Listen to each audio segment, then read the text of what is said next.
자, 바로 오늘입니다. 2025년 12월 4일. 혹시 아침에 뉴스 보셨나요? 아마 보셨다면 미국 교통부, 그리고 그 산하의 연방항공청, FAA의 발표를 접하셨을 텐데요. 앞으로 수십 년, 어쩌면 그 이상 미국의 하늘을 어떻게 쓸 건지 그 판 자체를 새로 그리는 그야말로 역사적인 선언이었습니다. 정부의 발표가 왜 조비에게 마지막 퍼즐 조각이라고까지 불리는지, 이 국가가 깔아주는 하늘길이 조비의 미래를 어떻게 바꿀지. 말씀하신 대로 항공교통의 판 자체를 그냥 뒤엎겠다 이런 선언이거든요. 지금까지의 항공관제, 우리가 ATC라고 부르는 이 시스템은요. 수십 년 된 기존 방식을 조금씩 고쳐 쓰는 수준이었어요. 근데 이번 발표의 핵심은 그게 아닙니다. 미래 항공교통, UAM 시대가 온다. 이걸 아예 전제로 깔고 거기에 맞는 인프라를 처음부터 다시 만들겠다. 이거예요. 그리고 이 새로운 판의 규칙이 왜 하필 조비라는 이 특정 기업에게 압도적으로 유리하게 돌아가는지 그 구조를 보는 게 오늘 대화의 핵심이 될 것 같습니다. 국가가 하늘길을 새로 깔아준다. 이 비유가 참 인상적인데요. 근데 들으면서 한편으로는 이런 생각도 들어요. 그게 꼭 필요한가? 지금도 비행기 잘 다니고 있는데 왜 굳이 그 멀쩡한 시스템을 다 뜯어 고쳐야 하는 거죠? 기존 걸로는 정말 안 되는 건가요? 아주 좋은 질문입니다. 결론부터 말씀드리면 절대 불가능합니다. 지금 우리가 쓰는 항공관제 시스템은요, 설계 사상 자체가 달라요. 수십 년 전, 그러니까 정말 큰 여객기나 헬리콥터가 공항이랑 공항 사이를 하루에 몇 번 아주 드문드문 날아다니던 시절을 기준으로 만들어졌거든요. 관제탑에서 사람이 레이더를 보면서 조종사랑 직접 목소리로 교신하는 굉장히 아날로그적인 방식이 아직도 중심이고요. 아, 잠시만요. 비유를 하자면 지금은 10차선 고속도로에 대형 버스가 1시간에 몇 대씩 듬성듬성 다니는 느낌이라면 조비가 그리는 미래는 서울 시내 골목길에 오토바이 퀵서비스 수천 대가 막 동시에 엉켜서 돌아다니는 그런 그림인 거네요. 네, 완벽한 비유입니다. 조비의 UAM, 즉 도심 항공 모빌리티는 바로 그런 그림을 그리고 있거든요. 자료에서도 나오지만 공항이 아니라 도시 안에 있는 수많은 버티포트에서요. 하루에도 수천 번씩 짧은 거리를 왔다 갔다 하는 모델이에요. 그것도 아주 낮은 고도에서 수백, 수천 대의 기체가 동시에 움직이는 그런 초고밀도 환경이죠.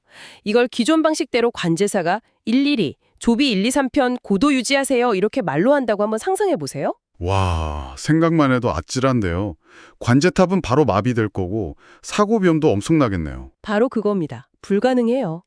그래서 미국 정부가 역사적인 결단을 내린 거죠. 넓은 시스템 고쳐 쓰는 건 시간 낭비다. 미래 교통의 중심은 UAM이 될 테니 아예 시스템 전체를 UAM 기준으로 새로 만들자. 이렇게요. 이건 뭐 단순히 조비를 도와주는 수준을 넘어서는 이야기입니다. 국가가 막대한 돈을 들여서 조비 같은 UAM 기업들이 마음껏 뛰어놀 수 있는 전용 고속도로, 아니, 뭐랄까, 전용 하늘 운영체대를 깔아주겠다는 거니까요. 근데 여기서 정말 흥미로운 건 그 새로운 운용체제의 기본값, 그 표준이 조비에게 맞춰질 가능성이 높다는 거군요. 핵심을 정확히 짚으셨습니다. 이게 바로 단순한 인프라 지원을 넘어서는 선점 효과라는 거예요. 게임의 규칙이 만들어지는 바로 그 순간에 조비가 가장 중요한 플레이어로 참여하게 된 셈이죠. 앞으로 만들어질 새로운 항공관제 시스템, 통신 방식, 안전 규정 같은 것들이요. 조비의 운항 방식이나 기체 성능에 최적화될 가능성이 매우 높다는 뜻입니다. 그렇게 되면 어떻게 될까요? 후발주자나 다른 경쟁사들은 이미 만들어진 조비 표준에 자기들 기술을 억지로 맞춰야 하는 상황이 되겠네요. 그렇죠. 이건 그냥 출발선에서 조금 앞서가는 정도가 아니라 아예 자기한테 가장 유리한 트랙을 직접 설계하고 경주에 참여하는 거나 마찬가지인 겁니다. 와, 산업의 판도를 바꾸는 가장 강력한 무기가 표준이라는 말이 확 와닿네요. 네, 바로 그겁니다. 그런데 더 놀라운 건 속도입니다. 보통 이런 국가 인프라 프로젝트는 계획만 몇 년, 실행하는데 10년, 20년씩 걸리는 게 보통이잖아요. 근데 자료를 보면 원래 10년 이상 걸릴 거라던 이 어마어마한 작업을 3년 만에 끝내겠다고 발표했다는 내용이 나와요. 트럼프 행정부, 더피 장관, FAA의 베드포드 같은 인물들이 이 3년 목표를 제시했다고 하는데 3년이요? 솔직히 좀 믿기지가 않는데요?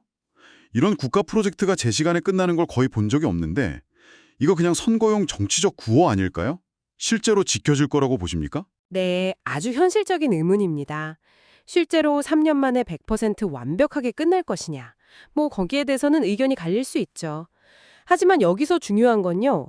3년이냐 4년이냐 하는 그 기간 자체가 아니에요. 정부가 그것도 최고위층 인사들이 직접 나서서 3년이라는 구체적인 시한을 딱 못 박았다는 그 사실, 거기에 주목해야 합니다. 이전까지 조비를 포함해서 UAM 산업 전체를 짓누르던 가장 큰 불확실성이 바로 인프라 리스크였거든요. 그렇죠. 투자자들 입장에서는 너희가 아무리 좋은 비행기를 만들면 뭐하냐. 날아다닐 길이 없는데 정부가 언제 깔아줄지 기약도 없고 이게 제일 큰 걱정이었을 테니까요. 자동차는 다 만들어놨는데 도로가 없는 꼴이죠. 맞습니다. 바로 그 근본적인 불확실성이 이번 발표로 거의 다 해소되었다고 볼 수 있는 거예요. 3년 목표가 설령 한 1, 2년 늦어진다고 해도요. 이제는 언젠가 되겠지가 아니라 정부가 책임지고 수년 내에 완성한다는 공식적인 약속이 생긴 겁니다. 이게 조비에게 미치는 긍정적인 효과는 어마어마하죠. 첫째, 더 이상 외부 요인 때문에 사업 일정이 흔들릴 걱정을 할 필요가 없어졌어요. 자신들의 기체 개발, 생산, 그리고 서비스 준비에만 온전히 집중할 수 있게 된 거죠.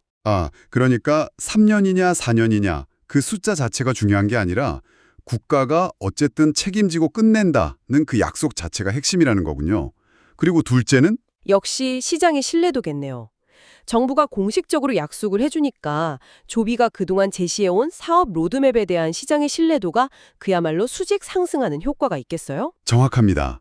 이제 조비의 상용화 일정은 한 기업의 희망사항이 아니라 정부 보증을 받는 국가 프로젝트의 일부가 된 겁니다. 이건 기업 입장에서는 상상할 수 있는 최고의 시나리오 중 하나죠.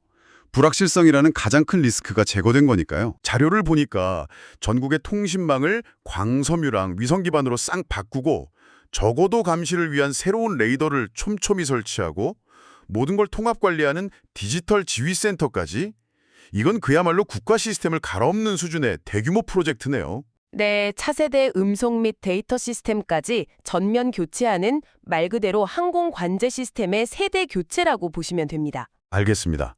완전히 새로운 시스템을 만든다는 건 좋은데 여기서 좀 근본적인 질문이 생겨요. 뭘 믿고 만들죠? 아직 수천 대의 UAM이 도시 하늘을 날아다녀 본 적이 없잖아요. 실제 데이터가 없는데 허공에다 설계를 할 수는 없는 노릇 아닙니까? 도대체 어떤 기준으로 이 새로운 시스템을 설계한다는 거죠? 바로 그 지점에서 조비가 수년간 쌓아온 데이터의 힘이 폭발하는 겁니다.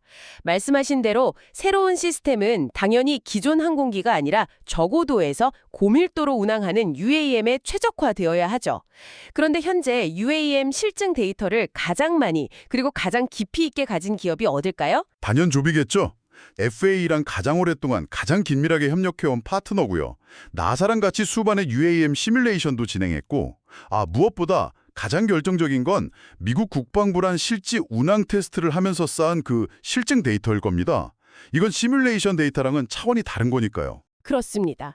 민간 UAM 기업 중에서는 그야말로 압도적인 데이터 자산을 보유하고 있는 거죠. 이게 뭘 의미하냐면요. 정부가 새로운 시스템을 설계하고 검증할 때 참고할 수 있는 가장 신뢰도 높은 실제 기체 데이터가 바로 조비로부터 나온다는 뜻입니다. 자료에서 이 상황을 아주 적절하게 표현하고 있는데 조비가 사실상 국가 인프라 표준의 기준점, 즉 레퍼런스 모델이 될 가능성이 매우 높다는 겁니다. 잠시만요. 이건 진짜 중요한 포인트 같은데요. 기준점, 레퍼런스 모델이라. 그럼 이게 단순히 정부가 길을 깔아준다 이게 아니라 정부가 조비의 설계도를 보고 길을 깔아준다는 얘기잖아요. 와, 이건 차원이 다른데요? 맞습니다. 조비 기체의 성능, 비행 방식, 통신에 필요한 요구사항, 안전을 위한 비상 프로토콜 같은 것들, 이런 것들이 앞으로 만들어질 미국 전체 항공 인프라의 표준이 될 수 있다는 의미입니다. 산업의 역사를 돌이켜보면 표준을 선점하는 기업이 결국 최종 승자가 되는 경우가 많았잖아요. 그렇죠. 비디오 테이프 시장의 VHS가 그랬고 PC 운영체제의 마이크로소프트 윈도우가 그랬고요. 조비는 이번 기회를 통해서 UAM 시장 전체를 자신들의 생태계 중심으로 움직이게 할 수 있는 그야말로 게임 체인저가 될 수 있는 위치에 서게 된 거네요. 이야기가 점점 더 흥미로워집니다. 그리고 이번 프로젝트의 통합업체로 페라톤이라는 회사가 선정된 점도 아주 중요하다고 자료는 지적하는데요. 이 회사가 어떤 곳인가요? 이름이 좀 낯선데요. 페라톤은 일본 대중에게는 잘 알려져 있지 않지만요. 미국 국방, 정보통신 분야에서는 최고의 기업, 그러니까 1티어 기업으로 꼽히는 곳입니다. 주로 정부와 국방부를 상대로 인공위상 관제, 사이버 보안, 정보통신망 통합 같은 아주 복잡하고 거대한 시스템 통합 프로젝트를 수행하는 회사죠. 페라톤이요. 국방 전문 기업이 민간 항공망을요. 이거 뭔가 그림이 단순한 교통정리 프로젝트가 아니라는 냄새가 나는데요. 네, 바로 그 점이 페라톤 선정의 핵심입니다. 페라톤의 참여는 이 프로젝트가 단순한 민간 항공망 개편이 아니라는 걸 보여주는 강력한 신호탄이에요. 미국이 이제 민간과 군의 운항 시스템을 분리해서 보지 않고 하나의 큰 틀에서 통합적으로 관리하고 운용하겠다는 국가적인 전략 방향을 명확하게 보여주는 거죠. 그리고 바로 이 지점에서 조비의 또 다른 엄청난 강점이 드러납니다. 아, 그래서 조비가 미군군이랑 계속 사업을 했던 게 여기서 이렇게 연결되는 거군요. 아그리파 프로그램 같은 것들이요. 민간에서 표준이 되면 그 표준 그대로 군용시장까지 자연스럽게 먹을 수 있는 구조가 만들어지는 거네요. 정확합니다. 조비는 이미 미 군군과 수년간 계약을 맺고 UAM 기반의 군용 기동 시스템을 개발하고 있었죠. 그런데 이번에 민군 통합 ATC 시스템이 깔리게 되면 어떻게 될까요? 군사 임무에 필수적인 저고도 항공 통제가 획기적으로 개선됩니다. 예를 들어 적진의 특수부대를 침투시키거나 최전선의 물자를 보급하거나 부상병을 후송하는 등의 임무를 훨씬 더 안전하고 효율적으로 수행할 수 있게 되는 거죠. 그렇군요. 결국 이 ATC 개편은 조비의 민간 사업뿐만 아니라 앞으로 성장 가능성이 무궁무진한 군용 eVTOL 시장에서도 조비의 독보적인 우위를 더 확고하게 만들어주는 그야말로 일석이조의 다목적 카드인 셈이네요. 핵심적인 통찰입니다. 하나의 프로젝트가 민간과 군용이라는 두 개의 거대한 시장에서 동시에 조비의 지배력을 강화시켜주는 완벽한 구조인 것이죠. 게다가 민간과 군이 같은 시스템을 사용하게 되면 나중에 동맹국에 군용 eVTOL을 수출할 때도 엄청난 장점이 돼요. 우리 시스템은 미군과 완벽하게 호환됩니다. 이 말 한마디가 최고의 세일즈 포인트가 될 테니까요. 민간 시장과 군용 시장, 두 마리 토끼를 다 잡는다는 거군요. 이게 결국 조비가 최종적으로 그리고 있는 큰 그림, 그 하늘의 우버라는 비즈니스 모델을 완성시키는 마지막 퍼즐 조각이 되겠군요. 네, 바로 그 하늘의 우버라는 비즈니스 모델로 자연스럽게 연결됩니다. 조비는 단순히 비행기를 만들어서 파는 제조사가 아니에요. 자신들이 만든 기체를 이용해서 하늘에서 항공 택시 서비스를 직접 운영하는 플랫폼 기업이 되려는 것이 최종 목표입니다. 기체 판매 수익보다 플랫폼 운영을 통한 서비스 수익이 훨씬 더 크고 지속 가능하다고 보는 거죠. 하지만 그런 거대한 플랫폼 사업이 성공하려면 반드시 전제되어야 하는 게 바로 안정적인 인프라잖아요. 수백, 수천 대의 항공택시가 도시 상공을 동시에 날아다니는데 이걸 통제할 관제 시스템이 부실하다면 플랫폼 자체가 성립할 수 없으니까요. 물론입니다. 그게 바로 이 사업의 가장 큰 딜레마였죠. 그런데 이번 ATC 현대화는 바로 그 마지막 성공 조건을 국가가 직접 나서서 그것도 조비에게 가장 유리한 방식으로 깔아주는 겁니다. 이제 조비는 사업 확장에 나설 수 있는 가장 강력한 무기를 손에 쥔 셈이죠. 이 인프라가 완성된 후의 조비는 어떤 모습일까요? 사업 확장 시나리오가 궁금한데요. 이전과는 비교할 수 없을 정도로 빠르고 공격적으로 사업을 확장할 수 있게 됩니다. 우선 뉴욕이나 LA 같은 주요 도시별로 UAM 네트워크를 신속하게 구축할 수 있겠죠. 이미 국가 표준에 맞춰서 인프라가 깔려 있으니까요. 도시마다 인프라를 새로 걱정할 필요가 없는 겁니다. 마치 통신사들이 오지 기지국 까는 것처럼요. 전국에 표준화된 망이 있으니 서비스 지역을 빠르게 늘려나갈 수 있는 거군요. 정확한 비유입니다. 그리고 수백 대의 기체를 동시에 관제하면서 플랫폼을 안정적으로 운영할 수 있게 되니 항공택시 요금 구조를 더 빨리 안정화시키고 대중화할 수 있습니다. 운영 효율이 극대화되니까요. 결국 지금 택시비 정도까지는 내려와야 사람들이 진짜 탈 테니까요. 그 시점을 훨씬 앞당길 수 있는 거죠. 그야말로 미국 정부가 깔아준 인프라 위에서 조비가 그동안 꿈꿔왔던 하늘의 우버라는 비즈니스 모델이 드디어 본격적으로 현실화될 수 있는 최적의 환경이 조성된 겁니다. 사업의 스케일 자체가 달라지는 거죠. 이 모든 이야기를 듣고 나니 투자자들 생각이 궁금해지네요. 사실 지금까지 조비는 꿈은 큰데 실현될 수 있을까 하는 물음표가 늘 따라다녔잖아요. 아무리 좋은 기술과 비즈니스 모델이 있어도 투자자들이 느끼는 리스크가 크면 기업 가치가 제대로 평가받기 어려우니까요. 특히 하늘길은 언제 열리는데 이게 제일 큰 질문이었고요. 네, 그게 바로 이 산업의 구조적인 리스크였습니다. 개별 기업의 노력만으로는 절대로 해결할 수 없는 국가 차원의 인프라 문제였기 때문이죠. 하지만 이번 발표는 그 근본적인 리스크를 사실상 제거한 사건이라고 봐야 합니다. 이제 시장이 조비를 바라보는 관점 자체가 근본적으로 바뀌게 될 겁니다. 관점의 전환이라 어떻게 바뀐다는 걸까요? 이전에는 조비의 상용화는 과연 가능할까라는 의구심이 섞인 시선으로 봤다면요. 이제는 조비의 상용화는 미국 정부가 국가 인프라로 뒷받침하는 확정된 산업 트렌드다라는 인식으로 전환된다는 점을 강조하고 싶습니다. 가능성의 영역에서 확정된 미래의 영역으로 넘어온 것이죠. 이건 엄청난 차이입니다. 자료에 나온 구체적인 투자 규모만 봐도 그 확신이 느껴집니다. 초기 125억 달러에 추가로 200억 달러라는 정말 막대한 국가 예산이 투입되는 거니까요. 이건 뭐 국가가 이 산업에 올인하겠다고 선언한 거나 마찬가지네요. 이 정도면 불확실성이 사라지는 수준이 아니라 오히려 확신을 심어주는 거 아닌가요? 맞습니다. 그래서 이번 발표가 주가에 미치는 영향은 단기적인 호재 수준이 아니라고 보는 겁니다. 산업의 구조적인 리스크, 그러니까 기업 가치 평가에서 할인율의 가장 큰 부분을 차지하던 불확실성 리스크가 사라졌기 때문이죠. 이건 투자자들이 기업의 가치를 장기적인 관점에서 완전히 재평가하게 만드는 매우 강력하고 근본적인 속매제가 될 것입니다. 오늘 우리가 살펴본 것처럼 미국 정부의 ATC 환대와 발표는 조비 에비에이션에게 단순한 호재를 넘어서 사업 구조 전체를 바꾸고 미래의 시장 지배력을 보장하는 거대한 기회입니다. 조비의 운항 방식에 맞춘 인프라 구축, 정부가 보증하는 상용화 일정, 시장 표준을 선점할 절대적인 기회, 그리고 민간과 군용시장을 동시에 장악할 수 있는 발판까지. 그야말로 국가가 조비를 위해 하늘길을 활짝 열어준 셈이네요. 맞습니다.